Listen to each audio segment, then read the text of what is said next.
ভারতের বিহার ও ঝাড়খণ্ডে প্রবল বৃষ্টিপাতের ফলে পানির চাপ সামলাতে সোমবার ফারাক্কা বাঁধের ১০৯টি গেটই খুলে দিয়েছে ভারত। একদিনেই এই বাঁধ থেকে ছাড়া হয়েছে ১১ লাখ কিউসেক পানি। ফলে বাংলাদেশের অন্তত ৭টি জেলায় বন্যা পরিস্থিতি দেখা দিতে পারে বলে শঙ্কা করা হচ্ছে।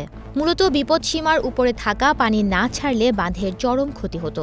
তবে পানি ছাড়ার বিষয়টি আগেই বাংলাদেশকে জানানো হয়েছে বলে দাবি করেছে ভারত। দেশটির পররাষ্ট্র মন্ত্রণালয়ের মুখপাত্র রণধীর জয়সওয়াল বলেন, গঙ্গা নদীর তীরে ক্যাচমেন্ট এলাকার উজানে ভারী বৃষ্টিপাতের কারণে প্রবাহ বৃদ্ধি পাওয়ায় এই পানির প্রবাহিত হওয়াটা স্বাভাবিক ঘটনা। পানির স্তর যখনই ব্যারেজের স্তরে পৌঁছায় তখন যে পরিমাণ পানির প্রবাহই হোক না কেন তা বেরিয়ে যায়। এটা গঙ্গা বা পদ্মা নদীর ওপর গেট বসিয়ে বানানো একটি কাঠামো মাত্র, যা এমনভাবে তৈরি করা হয়েছে যাতে মূল নদী থেকে ৪০,০০০ কিউসেক পানি সরিয়ে ফারাক্কা ক্যানেলে নেওয়া যায় এবং একই সঙ্গে বাংলাদেশের দিকে পানি প্রবাহের ভারসাম্য ঠিক থাকে।